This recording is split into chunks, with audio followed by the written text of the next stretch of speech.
Scott Hansen here from NFL Red Zone, and you're watching the Super Fantasy Bros podcast. 1 hour of commercial-free podcasting starts now. Enjoy the show. Hit it, Sean. Welcome back to the Super Fantasy Bros podcast. Matt is still banned from the podcast until he gets a new microphone. Just kidding. He will be back on Thursday, hopefully with some sort of better setup, but we'll still be working through those issues. He is in Tampa, so not going to be shocked if he doesn't. Anyways, doesn't matter. In today's episode, we will be breaking down the rivals of our hometown team, the Philadelphia Eagles. So we'll be breaking down the Cowboys and the Giants. We will try to be as unbiased as possible, so don't worry. And we do have a resident Cowboys fan here in T-Gods. All right. Too far. Too far. Just kidding. I am not a Cowboys fan. All right. Well, let's start with the Giants. Let's avoid the Cowboys for now. And let's start with Daniel Jones. Does he have any fantasy value this year, or would you rather wait and see him perform instead of drafting him? No. I would wait. Sorry, I forgot. Q loves him. Go ahead, Q. He has like some. He's a big Danny Jones guy. Danny. Yes, dimes, you but are. then he degraded himself as the season went on, but he can run the ball and he has weapons, and he just got a new coach. So you hope that the coach that came over, who just coached Josh Allen, could turn him into Josh Allen 2.0. Okay. Maybe. Highly doubt Why it. not? Highly doubt it. I'm sure he'll try to make that happen, but I just don't foresee that happening. I don't have him ranked in like draftable territory whatsoever. So if I'm getting Daniel Jones on my roster, it's going to be through free agents if he's having some breakout season or something. No shot. Is not going to happen, in my opinion. But we'll see. You never know. Never count him out. All right, let's do the next one here. Kenny Golladay was the Giants' big offseason acquisition last year, but he was a total bust. Q knows that firsthand. Do we still believe in the talent of Kenny Golladay and think he can find relevance again this year, or are we staying away? Staying away. He only missed 3 games last year and still finished wide receiver 86 with 0 touchdowns. 0 touchdowns. That's 0 touchdowns awful. is bad, God man. awful. Like, no, For someone that's 6'4" as a wide receiver, like, it's crazy. So is that a Danny Jones problem, or is that a Kenny problem? I'm Maybe a still begging combination on of both. I'm begging on the coach to change the team around. Okay. I'm not buying it. I do think that's going to help. I do think that's going to change a little bit of the offense. I think he's worth a late round flyer at best. Like, you're Last just round. believing Very in the last talent round. that was there. Like, we've seen him produce. Obviously the last year it didn't come through, but in 2019 he was a top 10 wide receiver. So like, had to come from somewhere. Yeah. But maybe it was more fluky than not. We shall D-Jax see. finished over him. Yeah. Freddie Swain finished over him. Jawan Jennings. It just took one game to really finish over him. Yeah. Late round flyer at best for me as of right now. All right. Last question before some cap or no cap. Evan Engram and Kyle Rudolph both walked away in free agency while the Giants brought in Ricky Seals-Jones. Do you have any interest in him as a sleeper tight end, or do you like any of the other tight ends on their roster, or is this tight end just a graveyard? Whole I see team no is a value in it. graveyard. I thought one of you would like Ricky Seals-Jones, because I think I brought him up in a previous pod, and one of you said you liked him. I did, and I was kind of on the hype train, but it seems that he's been pretty bad throughout training camp. And he's not really, like, he's now at risk of not even making the roster. There's a report like 2 weeks ago that he was pretty much a cut candidate because they drafted a tight end. They also have an undrafted rookie that's making a push, and Jordan Akins has ties to the tight end coach. So He's juicy. he might be a little bit interesting. Jordan Akins. I think RSJ is someone that's I'm not targeting at all right now. I'd rather go for one of the rookies or maybe look at Jordan Akins to come up. But either way, like, these guys are not draftable. None of them are until winning you you the see them show up. Like, you need to see it before you draft them and put them on your roster and let them take up a spot, unless you're in like a 25 person bench league or whatever. Ew. Why are you playing that? I mean, it's more of a dynasty league, but even then, like, it's probably just the tight end you'd want, the rookies. All right, let's do some cap or no cap. Let's talk about some more interesting players on this team, I guess. Let's start with Saquon. Cap or no cap? Saquon Barkley still has top 5 potential if he stays healthy this season. I think we all agree that's no cap. I don't know. He's finishing over Kamara. I don't know if I can agree, man. If he's guaranteed to stay healthy, you don't I think he can finishes? guarantee I'm him just staying saying healthy. if he is guaranteed, if the fantasy god said he's staying healthy all year, you're saying that he's not guaranteed top 5.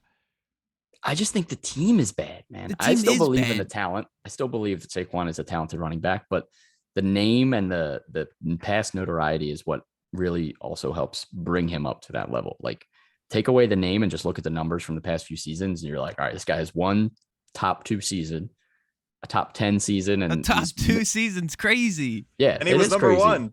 And he was crazy, number but Devonta 1. Freeman also had a top 10 season or top 2 season. Yeah, And he's he wasn't. different. He fell off pretty quick. But he finished number 6 the next year. Okay, that's even better than Saquon at that point. Or he was number 1. I apologize. He was number 1 his rookie year, and he's been declining ever since. So I want to see him get back. I guess he has top 5 potential. Like, it could happen, but I just want to see him be an RB1 again before pushing all the way through top 5. He makes me nervous. Of course, but he's cracked. He is good, but the Giants are just bad. Like, even when he played last year, he played 13 games. It was RB30. Like, he had a couple games where you were like, wow, there's old Saquon, but he also had a handful of games where he was scoring less than 10 fantasy points. So Yeah. I want to see it. I need to see him play consistently again. I don't know. Okay. Just makes me nervous. The new coach is going to figure it all out, right? Yeah. They're going to be the new Bills, and the Bills might be the new Giants. I hope not, but Q, have you moved Saquon up in your rankings since you've been piping him up every episode? no, he's still same spot. I need you to move him up if you're going to pipe All him right. up like this. Next pod. Next pod, we'll see. Even though he's not even going to be on the pod, I'll bring it up. Cap or no cap. This one's kind of more for fun because I don't even know if he's going to start the season, but Sterling Shepard would be a solid, consistent flex if he could stay on the field. Cap, because I like Tony. I And do Tony, like. when he was healthy and not suspended or injured, he was the best player on the field. Sterling Shepard was pretty good too when he was healthy. When he played games where he was actually fully healthy, played the majority of the snaps, he had 17 points in every game last year. And He before was that, good. when he's healthy, he puts up numbers, but he just can't stay on the field. So I would say if he was healthy, I think he could be a consistent flex. Definitely not. What's his name? The other guy, Slayton. Yeah, definitely not relevant. Darius Slayton. But Sterling Shepard's he could be a pup candidate coming off the Achilles. So definitely not someone you're targeting in drafts right now. Speaking of Tony, cap or no cap, Wan'Dale Robinson is going to be the young receiver you want on your team this year for the Giants, not Kadarius Toney. Cap or no cap. Cap, unless Tony doesn't play, obviously, but I don't know if we know anything about that. Yeah. I mean, he's still a little banged up with his knee, but I do think he's not going to go anywhere. Like, I don't think they're going to move on from him fully at this point, knowing the talent. Yeah, that's weird that he wanted to be moved after one season. Not even a full season for him, but it's weird. He was just fun to watch, dude. Yeah. He's NBA young boy in the NFL. He's wild. Yeah. He's wild. He was fun to watch. I think I would still rather own him than Wan'Dale, although I do think Wan'Dale's also an interesting sleeper on this offense. Yeah. Like, he could definitely have a role, especially if Kenny Galladay still looks like he's a shell of his former self. Shepard's going to be injured. Slayton may not even make the roster at this point. So they're both interesting. I think Robinson and Tony are the guys they should be trying to get more involved in this offense to build for the future. Definitely. All right, let's do some bold takes for the Giants. Let's see what we made up here. Q, what do you got? I kind of just gave a little hint, but I think Tony finishes as the best receiver on this team at the end of the season. I do like Galladay, but just based off of last season, I don't have much confidence in him. And Tony clearly had like complete opposite type season. It's pretty electric. And as long as Daniel Jones somehow becomes an all right quarterback, he could be the same as last year because Tony was good with him then. Definitely will finish as their best wide receiver. I don't know where I would rank him though. Probably outside top 40, but I might rank all of them outside the top 40 at the moment. Yeah, I think I have all of them ranked outside the top 40 as well. I think the highest I do have is Tony at 52. So it's a risk drafting any wide receiver on this team, but I wouldn't be shocked if Tony is the number 1 on this team for sure. What do you got? So like, I know we like to have fun and come up with like crazy bold takes and stuff, but like, I honestly could not come up with one that I truly liked about this team. I think everybody sucks except for Saquon, but like you can't guarantee his health. So like, and even like Sean said last year, he was still like somewhat healthy. Played what 13 games. You said finished RB30. Yeah. Yeah. So I'm just gonna say that there's 0 startable players on this team. Like 0 consistent startable players that you can just lock in your lineup and just chill. Like there's going to be 0 of those. Fantasy dumpster, says T Gobs. Yeah, I would say Saquon would be the only one that makes that even interesting. And if he ends up getting banged up, that take is 100% on point. So I'm with it. Thank you. I'll wrap up the Giants here. I'm going to say that rookie tight end Daniel Bellinger leads the Giants in receiving touchdowns this season. I don't know how bold that is because we saw Galladay, their supposedly number 1 receiving target, had 0 touchdowns last year. I don't think Tony had many touchdowns either last year. He ended up with maybe 0 also. So they're not throwing many passing touchdowns in general. And Daniel Bellinger is a pretty solid tight end that has been showing some signs of improvement in camp. I do think he could end up being the number 1 tight end on this offense, as well as a red zone target for Daniel Jones. I don't know how valuable that ends up being, but I'm going to say he's going to lead this team in receiving touchdowns. Bro, if you could, somebody's got to. If you can bet on that, you should like throw 5 on that. You probably make like $1 million, dude. Dude, I'll do that 100%. No, you won't. I literally would at this point. I mean, that team is a dumpster fire for receiving touchdowns. I feel like how many passing touchdowns did Daniel Jones even throw last year? Yeah, I feel like Ingram only had like 1, and it was rushing. Daniel Jones was banged up. He threw 10 touchdowns in 11 games last year. I remember he got knocked out. That's bad. That's really bad. And then Mike Glennon was even worse. Oh my God, Mike Glennon with the super long neck. He was terrible last year. He played in 6 games and he threw 4 touchdowns and 10 interceptions. Yeah, they did not catch many touchdowns in general last year. So hopefully a better season overall for the Giants. Hopefully we do have some fantasy relevant guys here, but I'm not expecting it to be too many. All right, let's move on to a more interesting team for fantasy, the Dallas Cowboys. Let's start with the quarterback. Is Dak Prescott a lock for a top 8 quarterback again? His current ADP is QB 7, 61st overall. Is he someone you're targeting or someone you're avoiding? Not even going to be top 10. I'm targeting. He's going to be top 8. Don't you worry about it. I'm not worried. Q is worried. They lost Coop. So what? They lost the offensive line, a little older and banged up. Maybe I think they lost one of them. I think someone retired. The defense is better, so they're not going to be playing from behind as much. Downfall. And those 14 fumbles that I used in a trivia question, his hands may have gotten smaller.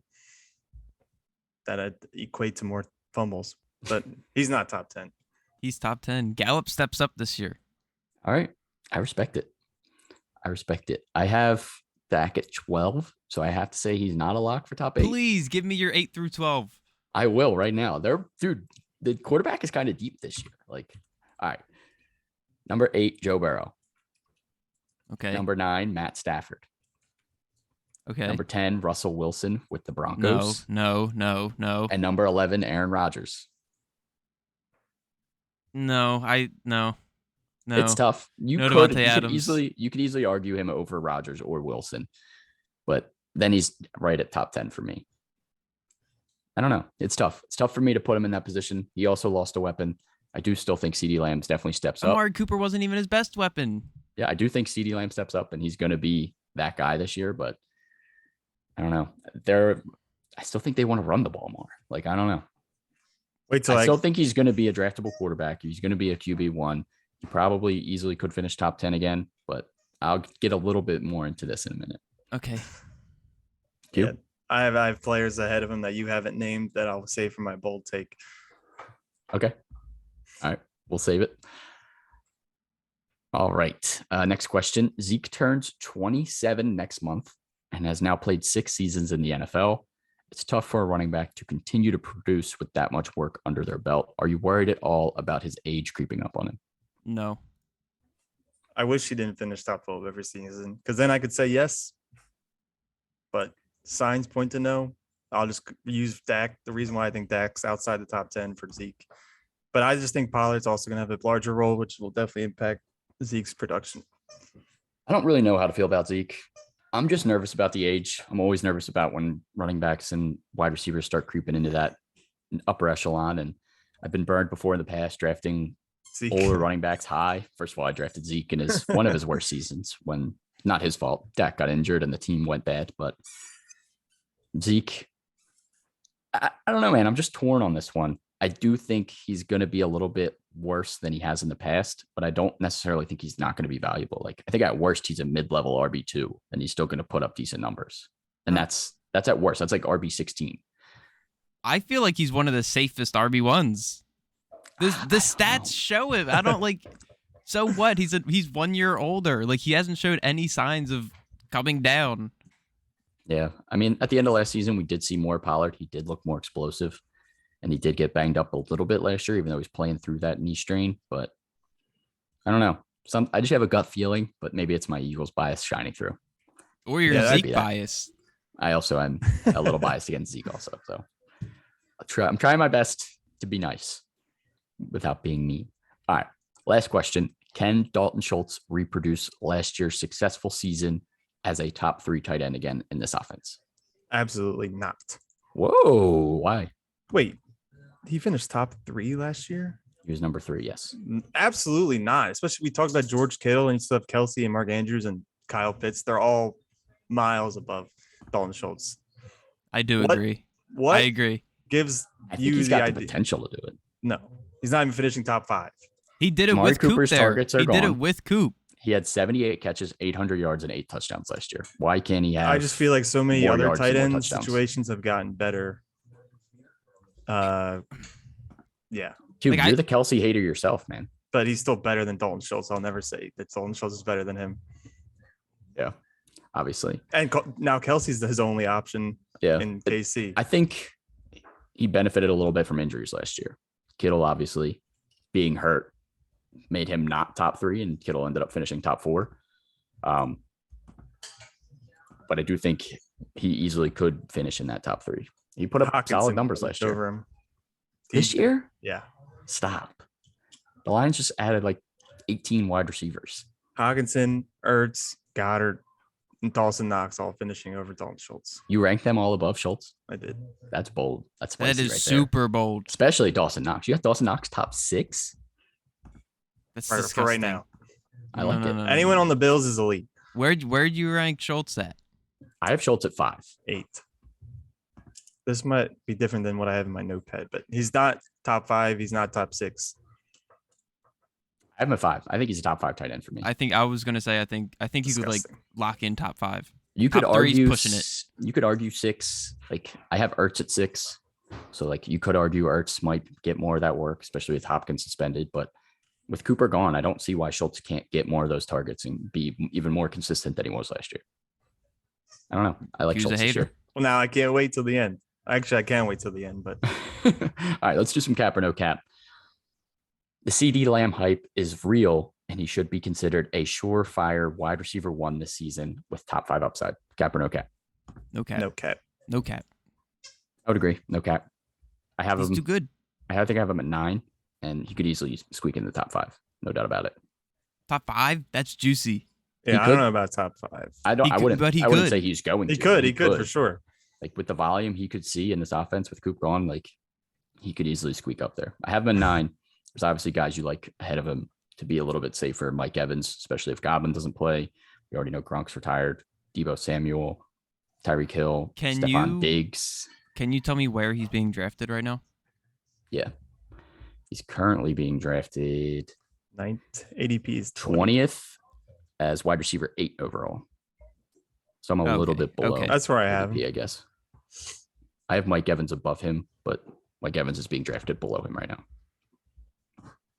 I don't hate it. Yeah, I There- kind of see.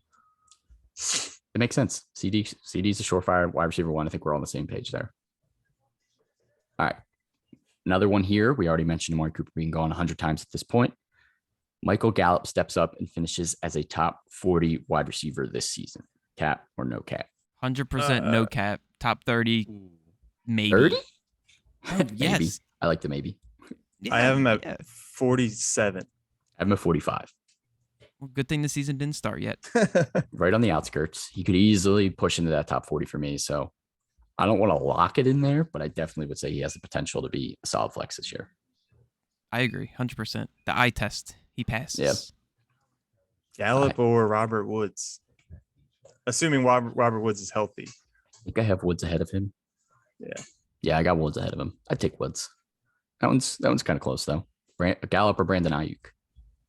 Gallup. I have Ayuk over him. I have them right next to each other, so they're like the same for me. But I have Ayuk over him by one spot, but I might change that. Do like Gallup this year. I do think he can be solid. All right. Last one, cap or no cap. Tony Pollard will have enough standalone value to be considered one of the top handcuffs and finish as a top 30 running back this season. No cap again. No cap. No cap. I'm on the same boat here, too. You made it sound like you're about to go the opposite way. No. I'd agree. I like Pollard a lot. I think he was 28 last year anyways. Zeke was a little banged up, but I think that's got to be a lock. Yeah, I think he might be the top handcuff. You can look at him as like a poor man's Kareem Hunt, where like he'll still produce even if the RB1's getting the full workload. Yeah. And even with Zeke getting even a little bit older, obviously it's not going to affect him that much, but if they do need to give him a little bit of a break, Pollard will step right in. We saw him be explosive last year in that role too. So Sean is an ageist. I am an ageist. You in fantasy are football. I am. bad. Hey, I'd be scared. All right. Bold takes. T-Gods, what do you got? My bold take is that at least 3 players from this offense finish inside of the top 8. It could be Dak, could be Zeke, could be CD, Could be Schultz, I guess. could be Schultz. Whoever you want. Pick 3. Defense. Why not? Kicker. Could be the I feel like defense. the kicker's good. Kicker? Who's the Who's kicker? I don't even know. Is it not- no? It's not. Craig. All right, hold on. Either way, I it need to doesn't find a matter. kicker. Lock them in. 4 players inside the top 8 then.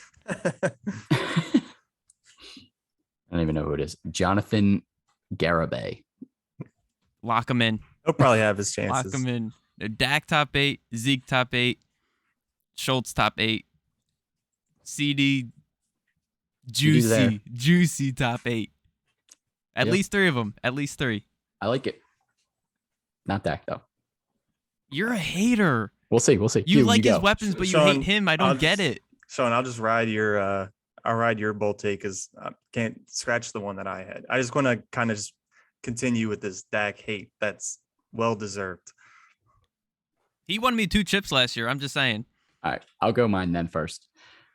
I say Dak finishes outside the top 10 for the second time in his career, first time since 2018. I don't necessarily think it's his fault. I think he lost Cooper, which I think does have a little bit more of an impact. Like I do think Gallup steps up. Wasn't even his favorite target. I know, but I think But he's still there. Wasn't even think his second Cooper's- favorite target. Cooper It was has- his third. It was his third.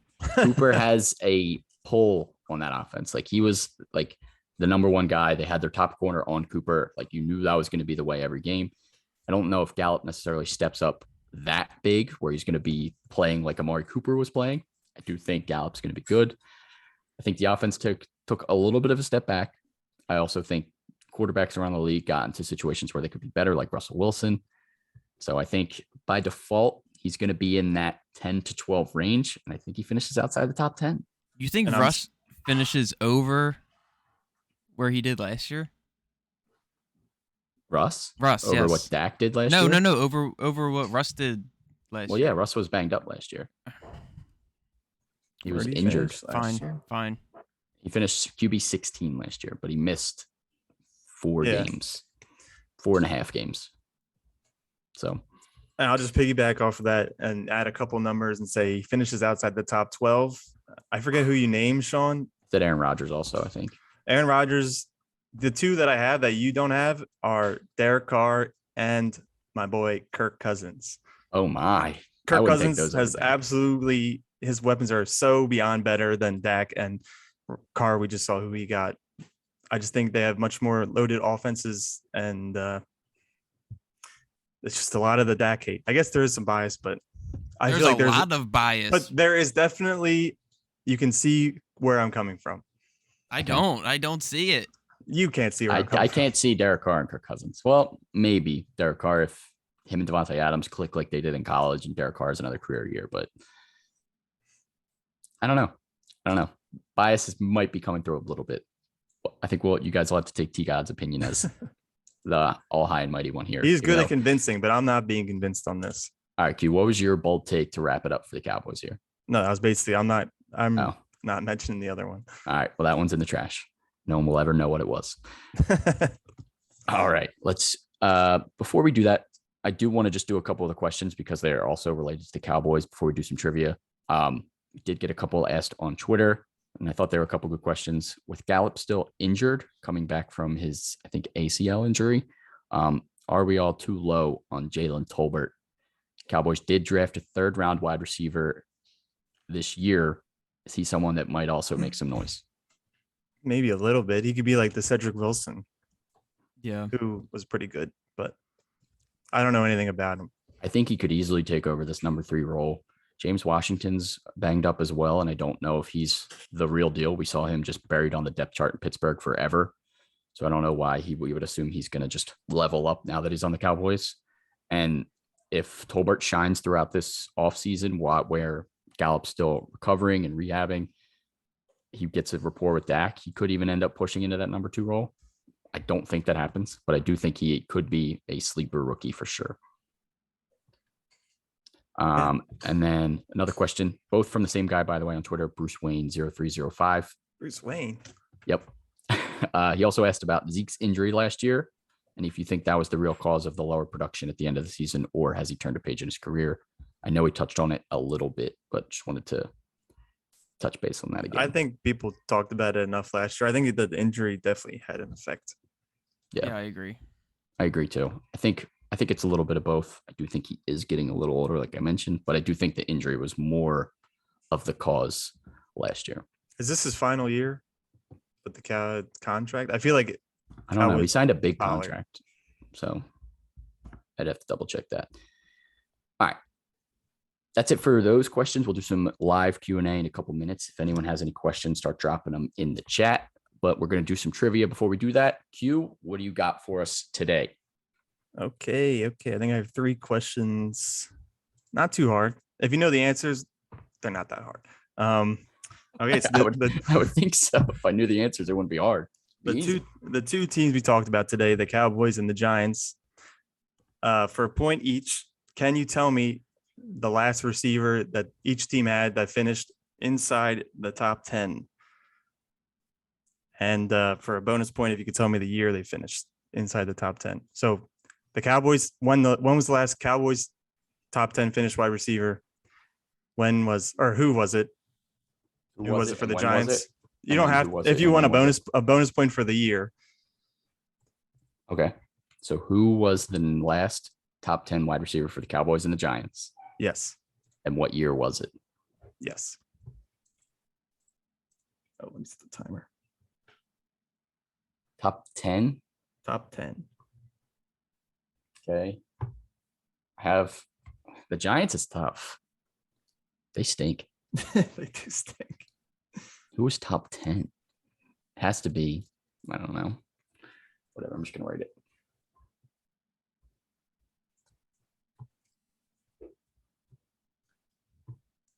And chat, make sure that you stay involved.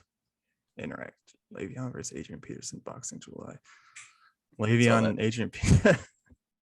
Bring it on. We can answer that at the end. All right, I got my players and I got my years. All right. I got it. All right. So the players, for the Cowboys, it was Amari Cooper in 2019. Got both, baby. And then for the Giants, it was Odell in 2015. No. 2015. I was going to write that. I felt like it was too long ago. So did I. Dude, I wrote 2016. I put 17. We were seniors in high school. He might have been. been. He was good. No, he was on the Giants. Oh wait, yeah. 2017. Okay. No, he's probably on the Browns. That might have been. He might have still been on the Giants in 2017. You got to think the year after this top 10 finish was like the goalpost thing on the sideline where he was making out with it. All right. Next question. All right. Well, me and T-Gods both got 3 that time, I think. Juicy. Matt is falling behind. Dude, so we might well not even keep track anymore. Yeah, you're right. So as we mentioned earlier, Zeke has finished top 12 every year since he's been drafted into the league. Who was the last running back in the NFC East to have at least 4 top 10 finishes? Okay. So he had 4 top 10 finishes in a row. He's had a total of 6, but different websites give different things. But has at least 4. The last running back in the NFC East who's had at least 4 top 10 finishes. All right. Got it. Is it? I'm just going for who the host is. Yeah. It has to be then. It has to be 100%. If it's not shady, then I don't know. That's what I wrote too. Is that your answer? It's my answer. We both put shady. Well, the answer is Brandon Jacobs. No, I'm just kidding. It's shady. It's shady. Oh, okay. I was about to say. Yeah. I was like, there's no way Brandon Jacobs was top 10. All right. The final question, maybe a trick question. Okay. We'll see. Keeps playing with my mind now. He's trying to throw us off that it's not Eagles, but it is Eagles. Definitely Eagles. What team in this division? Eagles. Lock it in. I'm locking it in. It's Eagles. Has a 20 straight winning season. 20 seasons of 20 winning seasons, like Eagles finishing above 500. Okay. In this division, who was the last team to do it? In a row? Or yeah. 20 straight winning seasons in a row. I don't know if it's still relevant now, but they've had 20 straight winning seasons. They're in this division. Who is it? It's the Cowboys or the Eagles. It has to be. Yeah, I'm gonna write. Giants were good for a while. I'm just gonna go with the Eagles. I'm going Cowboys. We're splitting 50-50. Is that your answer? Yep, I'm locking it in. You want to switch? No, I'm locking it in. I don't care. It was the Cowboys. I'll take it. Give me the point. Only because he said trick question. I feel like they all had a case, but yeah. I mean, the Giants and the football team, Commanders, whatever you want to call them, that would have been like a while ago. I feel like, I don't know. The Giants were like getting wild cards and then winning Super Bowls. Yeah. Is that all it for the trivia queue? It is all for today. All right. I like it. I'm glad that I gave out some points. I am glad that we got some points as well. Can't wait for the next episode with the Eagles and Q's trivia. I'm just going to ask questions that aren't related to the Eagles in that one. I'm literally just no, I don't believe it. There's going to be at least one Eagles question. There's got to be. For the every week, if you just guess one answer as Eagles, you'll get a point. Right. All right. Well, I'm going to have to dive deep into some years where like it could be anybody in that division. No. Like Plaxico Burress or Deshaun Jackson. All right. I think that's it for that. There are a couple of comments / questions in the chat here and there that I wanted to discuss. First one was Schultz asked Le'Veon and Adrian Peterson are boxing July 30th. Who is going to win that boxing match? AP. Le'Veon. AP for ironic reasons, I guess. Yeah, I didn't want to say it, but I'm not going to go expand on that any further. I didn't think of it. A little bit interesting that he's going a boxing match. I don't know if that's good publicity for him, but whatever. Schultz also listed his top 5 tight ends. He said Kelsey, Andrews, Waller, Kittle, and Schultz. Would you guys agree with those top 5 tight ends? No, only because I don't have Schultz in my 5. I don't have Waller in my 5. What? I have Waller at 5. Let me double check, make sure. Kelsey, Andrews, Pitts, Kittle, Water. Kittle Water. Not in that order, but that's just the top 5. I guess I'm sleep on Waller, but I have Pitts in my top 5. So I have Kelsey, Andrew, Kittle. Top 3 is like everyone else. Pitts, Schultz. You gotta put Gronk in your top 5 for when he comes back. No, thank you. He'll be top 5 when he comes back. I have Waller at 7. So I think Adams takes a lot of that volume away from him personally. And he's not going to get like fed like he used to. Like I still think he's going to get work and he's going to put up numbers, but we saw him slow down a little bit last year. And now with Devontae Adams as the number 1 target, it scares me a little bit more. Fair. That's it. Don't see any more questions in the chat. So I think that's a wrap for this episode. That's the first half of the NFC East. I think the Giants we flew through in like 10 minutes. So a little bit of a quicker episode this time. We will be doing wait. Eagles. You know what we forgot to do? We forgot to guess the division winner for each division. We did forget to do that. Save it for the award show.